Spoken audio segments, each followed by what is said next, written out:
दोस्तों, आपकी कामयाबी आपके घर में सुख शांति लेकर आती है। आपका हमेशा मुस्कुराना, हमेशा प्रसन्न रहना और स्वस्थ रहना जीवन की बेहतरीन खुशियां देता है और आपको इस दुनिया का सबसे सुखी इंसान भी बनाता है। आज की जो कहानी मैं आपको सुनाने जा रहा हूं, इस कहानी में सारी दुनिया का ज्ञान समाहित है और सभी मुसीबतों का समाधान भी है। इसीलिए इस कहानी को आखिर तक जरूर सुनिए। तो चलिए शुरू करते हैं आज की वीडियो। बहुत समय पहले की बात है। एक छोटा सा नगर था। उस नगर में एक बहुत ही धनी सेठ रहा करता था। उस धनवान सेठ के पास कहने को तो सब कुछ था, किसी चीज की कोई कमी नहीं थी। उस धनवान सेठ ने अपने जीवन में बड़े बड़े मुकाम हासिल किए थे। उसने अपने जीवन में कई सफलताएं प्राप्त की थीं। वह जिस नगर में भी व्यापार शुरू करता तो उसे सफलता मिलना निश्चित था। वह अपने जीवन में कभी भी हारा नहीं था। उसका व्यापार भी खूब जोरों से चल रहा था। उसके पिताजी ने उसे ऐसी 4 बातें बता रखी थीं जिसका वह नियमित पालन करता था और उन्हीं बातों का अनुसरण किया करता था, और उन्हीं बातों की वजह से उसका जीवन बड़ा सुखमय चल रहा था। ऐसे ही काफी समय बीत गया और वह धनवान सेठ काफी बूढ़ा हो चुका था। अब उसे लगने लगा था कि मेरी मृत्यु बहुत नजदीक है, मेरी मृत्यु कभी भी हो सकती है। और वह जानता था कि उसका बेटा बहुत भोला है, बहुत नादान है, उसे अभी दुनियादारी की समझ नहीं है। इसीलिए उसने अपने बेटे को अपने पास बुलाया और अपने बेटे से कहा कि बेटा, मैंने अपने पिताजी से 4 बातें सीखी थी और उन्हीं बातों को मैंने अपने जीवन में उतारा। उन्हीं 4 बातों के अनुसरण की वजह से आज मैं अपने जीवन में इतना सफल हूं, अपना जीवन सुखपूर्वक बिता रहा हूं। उन्हीं बातों के कारण आज मैं इतना संतुष्ट हूं और इतना धनवान सेठ हूं। न ही मुझे कभी कोई बीमारी हुई और न ही कभी कोई धन की कमी हुई। और तुम देख ही पा रहे हो कि मैं इस नगर का सबसे धनवान आदमी हूं। आज मेरे पास जो कुछ भी है मैं उससे संतुष्ट हूं, मैं खुश हूं। लेकिन मैं चाहता हूं कि तुम मुझसे भी आगे बढ़ो, तुम और नाम कमाओ और धन कमाओ, लोग तुम्हारे बारे में जाने, तुम्हें पहचाने, क्योंकि हमारा समय कुछ और था और तुम्हारा आने वाला समय कुछ और ही है। उस धनवान सेठ ने अपने बेटे को अपने पास बुलाया और उससे कहने लगा, आज मैं तुमको दुनिया की ऐसी 4 महत्वपूर्ण बातें बताने जा रहा हूं जो मुझे मेरे पिताजी ने बताई थी, और इसी के कारण आज मैं इतना सफल हूं। यदि तुमने इन बातों को अपने जीवन में उतार लिया, इनका नियमित तौर पर पालन किया, इनका अनुसरण किया, तो तुम भी अपने जीवन में बहुत धनवान बन जाओगे, अपने जीवन को बहुत सुखपूर्वक बिताओगे। इन बातों का पालन करने से न तो तुम्हारे घर परिवार में कोई दुख आएगा और न ही तुम्हारे व्यापार में कोई परेशानी उत्पन्न होगी। इतना कहकर धनवान सेठ ने अपने बेटे को 4 बातें बताना शुरू कर दी। वह कहता है कि बेटा, सबसे पहली बात है काम पर छांव में जाना और छांव में आना। दूसरी बात, अपने घर के चारों तरफ चमड़े की बार रखना। तीसरी बात, हमेशा खाने को मीठा करके खाना। और चौथी बात, अपनी पत्नी को हमेशा बांध कर रखना। इतना कहकर वह धनवान सेठ अब निश्चिंत हो चुका था। वह यह जानता था कि उसका बेटा बहुत भोला है।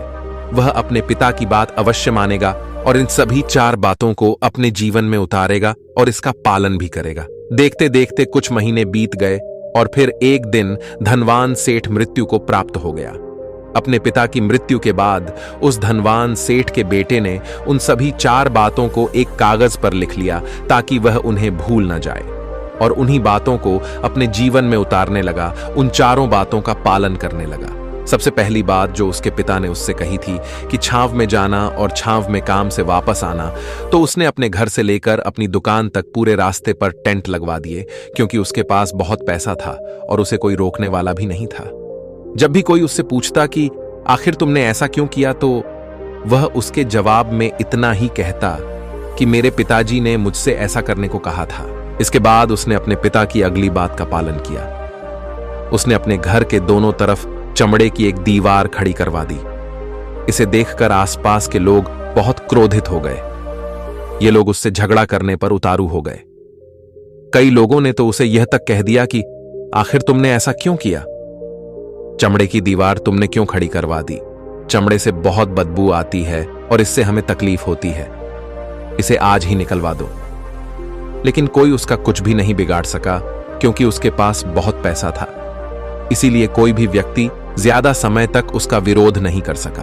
उसने अपना पक्का मन बना लिया था कि वह अपने पिताजी की सभी बातों को पूरी तरह से मानेगा, दिल से उनका पालन करेगा। उसके पिता ने उसे तीसरी बात कही थी कि खाने को मीठा करके खाना, जिसके कारण वह हर रोज अपनी पत्नी से कुछ खाने में मिठाई बनवाता था। कभी सेवइयां, कभी खीर, तो कभी हलवा, तो कभी मिठाई। हमेशा यही सब खाता रहता। और उसके पिता ने उसे चौथी बात जो करने के लिए कही थी कि अपनी पत्नी को हमेशा बांध कर रखना, जिसके कारण वह हर रोज अपनी पत्नी को रस्सी से बांध कर रखता था।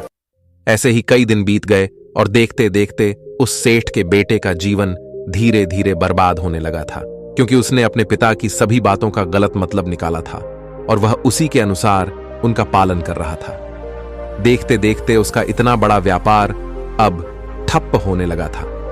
उसके यहां ग्राहकों की संख्या कम होने लगी थी, क्योंकि जब उसका मन करता था तब वह दुकान जाया करता था, और जब उसका मन करता तब वह दुकान बंद करके वापस अपने घर लौट आता था।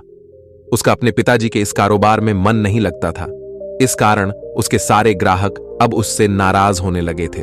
उसके सारे ग्राहक अब एक एक करके उस दुकान को छोड़ते चले जा रहे थे। इसी कारण से उसका पूरा व्यापार ठप हो चुका था। जिस व्यापार को खड़ा करने में उसके पिताजी ने खून पसीना एक कर दिया था, उस व्यापार को उसने कुछ ही महीनों में पूरी तरह से बर्बाद कर दिया था। अब उसका धंधा बहुत कम हो चुका था, जिसके कारण वह बहुत परेशान रहता था। वह बहुत चिंतित रहता था, और इसके साथ ही उसने अपने घर के चारों तरफ चमड़े की दीवार खड़ी कर दी थी। इस कारण से आसपास बहुत गंदी बदबू फैल चुकी थी। इसीलिए जो भी उसके आसपास रहते थे उन सभी ने अपना घर छोड़कर कहीं और बसेरा बना लिया था। चमड़े की बदबू के कारण उसके घर में कोई नहीं आता था। यहां तक कि उसके मित्र और रिश्तेदार भी उसके घर आने में कतराते थे। लेकिन अब भी उसे समझ नहीं आ रहा था कि आखिर ये सब हो क्यों रहा है। वह बहुत परेशान रहने लगा था और हमेशा मीठा भोजन किया करता था, जिसके कारण उसका वजन बहुत ज्यादा बढ़ चुका था, और इस मोटापे के कारण उसके शरीर में न जाने कितनी सारी बीमारियों ने अपना घर बना लिया था। आए दिन उसके घर में चिकित्सक आने लगे। इन्हीं कारणों से उसका पैसा इन चीजों में बर्बाद होने लगा। और अपने पिता की चौथी बात जो उसने माने थे वह थी अपनी पत्नी को बांध कर रखना, जिसकी वजह से उसकी पत्नी उससे नाराज हो गई और वह घर छोड़कर अपने मायके लौट गई। उसने अपनी पत्नी को मनाने की बहुत कोशिश की, तरह तरह के उपाय किए, लेकिन उसकी पत्नी बिल्कुल नहीं मानी। और वैसे भी कोई भी व्यक्ति ऐसे आदमी के साथ क्यों रहना चाहेगा जो बेवजह ही उसे बांध कर रखता हो। देखते देखते अब उस सेठ के बेटे का पूरा जीवन बर्बाद हो चुका था। न ही उसके पास व्यापार बचा था, न ही धन बचा था, न ही उसकी पत्नी और न ही वह रिश्तेदार जो पैसों के लिए उसके पास घूमा करते थे। और तो और अब उसकी तबीयत भी ठीक नहीं रहती थी, जिसके कारण वह बहुत चिंतित रहने लगा था, बहुत परेशान रहने लगा था। उसे यह सब समझ नहीं आ रहा था कि आखिर यह हो क्या रहा है और क्यों हो रहा है। इन सभी बातों को लेकर वह बहुत परेशान रहता और मन ही मन अपने पिताजी को कोसा करता था। वह अपने मन ही मन बोलता था, पिताजी, आपने तो मेरा पूरा जीवन बर्बाद कर दिया। आपकी उन 4 बातों के कारण मुझसे सब कुछ छिन चुका है। न तो मेरे पास व्यापार रहा, न ही धन दौलत, न ही रिश्तेदार, न ही पत्नी, और यहां तक कि मेरा स्वास्थ्य भी ठीक नहीं रहता। आप ही के कारण मेरा पूरा जीवन बर्बाद हो चुका है। यदि मैंने आपकी 4 बातें न मानी होती, अपने जीवन में उनको न उतारा होता, तो आज मैं सुख में जीवन जी रहा होता। आपकी इन 4 बातों पर चलकर मुझे क्या मिला? मैंने एक आज्ञाकारी बेटे की तरह आपकी सारी बातें भली भांति मानी, उन पर यकीन किया, उनका पालन किया। लेकिन मैं ही मूर्ख था जो मैंने आपकी सारी बातों पर अंधविश्वास कर लिया। इतना कहकर वह फूट फूट कर रोने लगा। तभी उसे एक दिन पता चला कि उसके पास के नगर में एक साधु आए हुए हैं, और वह साधु सभी समस्याओं का हल बताते हैं, चाहे फिर वह कैसी भी समस्या हो।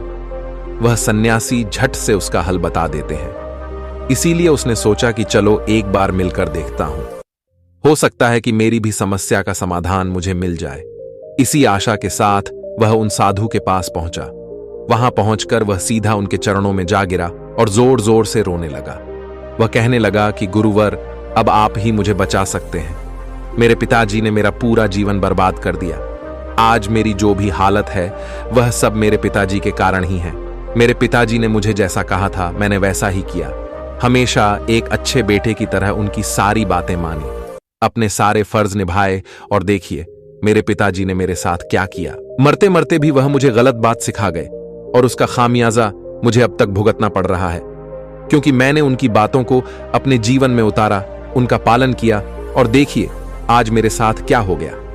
मेरा पूरा जीवन बर्बाद हो चुका है, लेकिन मैं अब तक यह नहीं समझ पाया कि पिताजी ने मेरे साथ ऐसा क्यों किया। क्या मैंने उनके साथ कुछ गलत किया था? इतना कहकर वह उन साधु के सामने और जोर जोर से रोने लगा था। तभी वह सन्यासी उस सेठ के बेटे से कहते हैं कि बेटा चुप हो जाओ, पहले मुझे सारी बात बताओ। आखिर तुम्हारे साथ हुआ क्या है? तुम आखिर क्यों रो रहे हो? तुम्हारी इस परेशानी का कारण क्या है? सन्यासी के पूछने पर सेठ के बेटे ने एक पर्ची उनके हाथ में रख दी, जो उसके पिता ने मृत्यु के पहले लिखवाई थी, जिसमें उन सारी 4 बातों का उल्लेख किया गया था।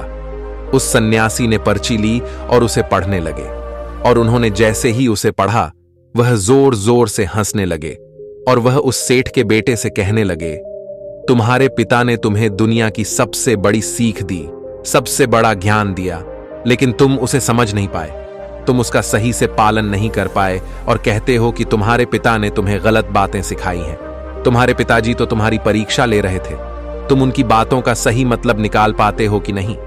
यदि वह चाहते तो इसका मतलब तुम्हें अच्छी तरह से बता सकते थे, लेकिन वह चाहते थे कि तुम इन बातों का मतलब खुद से जानो, खुद से समझो कि इन बातों का मतलब क्या है। लेकिन अब प्रतीत होता है कि मानो तुम्हारी बुद्धि बिल्कुल भ्रष्ट हो चुकी है। तुमसे बड़ा मूर्ख मैंने आज तक नहीं देखा। जिसके पास दुनिया का इतना बड़ा ज्ञान हो, वो इतना मूर्ख कैसे हो सकता है? तुम्हारे पास कोई ज्ञान नहीं है, तुमने कोई भी ज्ञान अर्जित नहीं किया। अगर तुम इन बातों का सही मतलब समझ चुके होते तो तुम अपने जीवन में अपने पिता की तरह ही सफल होते, खुश होते, और तुम्हारा जीवन सुखपूर्वक बीत रहा होता। लेकिन तुम इतने बड़े मूर्ख हो कि तुमने अपने पिता की बातों का गलत मतलब निकाल लिया। इन बातों के मतलब के बारे में तुमने सोचा ही नहीं। उन्होंने जैसा कहा तुमने वैसा ही करना शुरू कर दिया। यदि तुम्हें इन बातों का मतलब पता नहीं चल रहा था तो तुम किसी ज्ञानी आदमी से मिल सकते थे। जैसा तुमने अपने पिता की इन बातों को समझा है, इसका मतलब वैसा नहीं है। इस पर उस धनवान सेठ का बेटा पूछता है कि गुरुवर, आप कहना क्या चाहते हैं? क्या मैं अपने पिता की बातों को सही से समझ नहीं सका? और वैसे भी इसमें समझने लायक है क्या? उन्होंने तो सब कुछ साफ साफ ही बताया था, और मैंने तो उन्हें अपने जीवन में इसी तरह से उतारा था, तो फिर मैंने गलत क्या किया? इस पर सन्यासी एक बार फिर से मुस्कुराने लगे और उस सेठ के बेटे से कहते हैं, बेटा ये जो बातें लिखी गई हैं, इन बातों के पीछे एक गहरा मतलब छुपा हुआ है जिसे तुम समझ नहीं पाए। इसी कारण तुमने मूर्खता कर दी, और इसी कारण तुमने अपना पूरा जीवन बर्बाद कर लिया। लेकिन अब भी कुछ नहीं बिगड़ा। अब भी तुम्हारे पास बहुत समय है। यदि तुम चाहो तो अब से मेहनत करके अपने पूरे जीवन को बदल सकते हो। सेठ का बेटा हक्का बक्का होकर सन्यासी की बातें सुन रहा था। उसके मन में उथल पुथल मची हुई थी। उसने झट से पूछा कि कृपया करके मुझे उन 4 बातों का मतलब समझाइए। आखिर उन बातों का क्या मतलब है? इस पर वह सन्यासी उस सेठ के बेटे से कहते हैं कि तुम्हारे पिताजी ने जो पहली बात कही थी कि काम पर छांव में जाना और छांव में आना, इसका मतलब यह है कि सूर्य निकलने से पहले दुकान पर पहुंच जाना और सूर्यास्त होने के बाद वापस घर आना, जिससे तुम दुकान पर अधिक से अधिक समय लगा पाओगे। तुम उस काम को अच्छी तरह से समझ पाओगे, उस काम को अच्छी तरह से कर पाओगे। लेकिन तुमने तो इसका मतलब ही बदल दिया। तुमने तो अपने घर से लेकर दुकान तक ऐसा टेंट लगवा दिया जिससे तुम छांव में आ सको और छांव में ही जा सको। अब तुम ही बताओ, क्या तुमने अपने पिताजी की इन बातों का सही मतलब समझा था? यह सुनकर सेठ का बेटा और जोर से रोने लगा और कहने लगा कि हे गुरुवर, मेरी ही गलती थी। मैंने अपने पिताजी की इन बातों का गलत मतलब निकाला और इसी कारण से आज मैं पूरी तरह से बर्बाद हो चुका हूं। मैं ही सबसे बड़ा मूर्ख था। मेरे पिताजी ने तो मुझे इतना महत्वपूर्ण ज्ञान दिया था, लेकिन मैं उस हीरे को पत्थर समझ बैठा। आगे सेठ का बेटा उन गुरुवर से कहता है कि हे गुरुवर, दूसरी बात क्या है? उसका अर्थ क्या है? वह सन्यासी दूसरी बात का अर्थ समझाते हुए कहते हैं कि चमड़े की बाड़ बनवाने का अर्थ है कि तुम अपने घर में कुत्ता या बिल्ली पालना। जब तुम अपने घर में कुत्ता बिल्ली पाल लोगे तो वह तुम्हारे घर की चारों ओर से रक्षा करेगा, जिससे तुम्हारी धन दौलत पूरी तरह से सुरक्षित रहेगी और वह तुम्हें तुम्हारे दुश्मनों से भी बचाएगा और तुम बेफिक्र होकर दुकान पर मन लगाकर काम कर सकोगे। चमड़े की बाड़ बनवाने का असली मतलब यही है, लेकिन तुमने तो चमड़े की बाड़ बनवाने का मतलब कुछ और ही निकाल लिया। तुमने तो अपने घर के चारों ओर चमड़े की दीवार खड़ी कर दी, जिसके कारण आसपास बहुत गंदगी फैल चुकी थी। तुम्हारे आसपास के पड़ोसी भी इससे तंग आकर अपना घर छोड़कर कहीं और चले गए। यहां तक कि तुम्हारे मित्र, तुम्हारे सगे संबंधी भी उस बदबू के कारण तुम्हारे घर आने से कतराने लगे। और अब हालात ये हो चुके हैं कि न तो तुम्हारे घर कोई आता है और न ही जाता है, और इसी कारण लोग तुम्हें नापसंद करने लगे और तुम्हारी बर्बादी का यह बहुत बड़ा कारण है। सेठ का बेटा आगे कहता है कि गुरुवर, यह सब तो ठीक है, लेकिन यह खाने को मीठा करके खाना, इसका मतलब क्या है? मैंने तो अपने पिता की बातों के कहे अनुसार हर रोज मीठा खाना खाया, और अब देखिए मेरा वजन कितना बढ़ चुका है, जिसके कारण मुझे अनेक प्रकार की बीमारियों ने घेर लिया है। क्या मैं इस बात को भी गलत समझ रहा था? इस पर वह सन्यासी सेठ के बेटे से कहते हैं कि हां, तुमने इस बात को भी गलत समझा है। मीठा करके खाने का मतलब है कि जब भी तुम्हें तेजी से भूख लगे तभी तुम्हें भोजन करना है, ना उसके पहले और ना उसके बाद। क्योंकि यदि तुम्हें भूख नहीं लगी है और तुम्हें भोजन मिल जाए तो तुम उस भोजन की कभी कद्र नहीं करोगे। वह रोटी तुम्हें कभी मीठी नहीं लगेगी, फिर चाहे वह भोजन कितना भी स्वादिष्ट क्यों ना हो, उसकी कद्र तुम कभी नहीं करोगे। लेकिन जब आदमी को जोरों से भूख लगी हो तो उसके सामने यदि सूखी रोटी भी हो तो उसे वह बहुत पसंद करता है, पूरे मन से उसे खाता है, उसे प्रेम पूर्वक खाता है, उसका आदर करता है, उसका सम्मान करता है, और रोटी उसे खाने में मीठी लगती है। इसीलिए तुम्हारे पिताजी ने यह कहा था कि भोजन मीठा करके खाना, जिससे तुम्हारा स्वास्थ्य भी अच्छा रहेगा। क्योंकि जब एक व्यक्ति को भूख लगी होती है, उस समय जब वह खाना खाता है तो भोजन उसके शरीर में अमृत के समान काम करता है, और वहीं पर जब किसी आदमी को भूख न लगी हो और ऐसे समय पर भोजन करे तो वह भोजन विष के समान होता है। लेकिन तुमने तो इस बात का भी गलत मतलब निकाल लिया और तुम हर रोज मीठा खाने लगे, जिससे तुम्हारा वजन बढ़ने लगा और अब तुम्हारा स्वास्थ्य भी बिगड़ चुका है। और यही तुम्हारी तीसरी गलती थी जिससे तुम्हारा जीवन बर्बाद हो रहा था। सेठ के बेटे ने चौथी बात का मतलब पूछा कि अपनी पत्नी को हमेशा बांध कर रखना। इसका अर्थ क्या है? क्या मैंने इसका भी गलत मतलब निकाला था? इस पर सन्यासी कहते हैं कि हां बेटा, अपनी पत्नी को बांध कर रखने का मतलब यह नहीं है कि तुम हर रोज उसे रस्सी से बांध कर रखो, बल्कि इसका मतलब तो यह है कि जब भी तुम दोनों के बीच में कोई मतभेद हो जाए, कुछ नोक झोंक हो जाए, तो तुम अपनी पत्नी के हाथ मत छोड़ो। जब तक एक स्त्री का पति उसके साथ रिश्ते में बंधा होता है, तब तक वह अपने रिश्ते को पूरी तरह से निभाने की कोशिश करती है। और ऐसे समय पर यदि तुम्हारे बीच कुछ नोक झोंक हो जाए, कुछ गलतियां हो जाएं, और ऐसे समय पर तुम अपनी स्त्री के हाथ छोड़ते हो, तो वह तुम्हें छोड़कर चली जाएगी। लेकिन इसके विपरीत अगर तुम हाथ नहीं छोड़ते तो वह तुम्हें कभी छोड़कर नहीं जाएगी। इसीलिए इसका मतलब यह नहीं है जो तुम समझ रहे हो। सही मतलब समझोगे तो तुम्हारा जीवन खुशहाली से भर जाएगा। तुम्हारे पिताजी ने जो तुम्हें ज्ञान दिया था वह दुनिया का अद्भुत ज्ञान है, लेकिन अपनी मूर्खतावश तुमने उस ज्ञान का गलत मतलब निकाला, और जिसका नतीजा आज तुम्हारी पत्नी तुम्हें छोड़कर जा चुकी है। तुम्हारे कोई मित्र, तुम्हारे रिश्तेदार तुम्हारे घर नहीं आते हैं, और साथ ही साथ तुम्हारा व्यापार भी चौपट हो चुका है। अब तुम्हें इन बातों का सही मतलब समझ में आ चुका है। अपनी पत्नी से जाकर माफी मांगो, अपने घर में से चमड़े की दीवार हटाओ और हमेशा अपनी दुकान पर सूर्योदय से पहले जाना और सूर्यास्त होने के बाद घर वापस आना, ताकि तुम ज्यादा से ज्यादा समय अपने व्यापार को समझने में दे सको। और इस प्रकार के अगर तुम कार्य करोगे तो तुम्हारा जीवन हमेशा सुखपूर्वक रहेगा, हमेशा खुशहाली से भरा रहेगा। खाना तभी खाओ जब तुम्हें बहुत तेज भूख लगी हो, ताकि तुम उस खाने की कद्र समझ सको, उसका सम्मान कर सको। इस तरह तुम्हारा स्वास्थ्य भी ठीक रहेगा और तुम्हारे जीवन में कोई परेशानी नहीं आएगी। तो आज से ही इन बातों का सही से पालन करना शुरू करो, ताकि तुम्हारा जीवन फिर से अपनी धारा पर आ सके। अपने पिता की तरह तुम भी सुखपूर्वक अपना जीवन बिता सको, उन्हीं की तरह तुम नाम और सम्मान कमा सको। इसके बाद सेठ का बेटा उस सन्यासी को कोटि कोटि प्रणाम करके उनके चरणों में नतमस्तक होकर वहां से प्रस्थान कर जाता है और सबसे पहले अपनी पत्नी को अपने मायके से वापस लेने के लिए जाता है। तो दोस्तों, कैसी लगी यह कहानी आपको कमेंट सेक्शन में जरूर बताना, और अच्छी लगी हो तो इस चैनल को सब्सक्राइब करके नोटिफिकेशन बेल को जरूर प्रेस कर देना। तो मिलते हैं अगली कहानी में, तब तक के लिए अपना ख्याल रखें। धन्यवाद।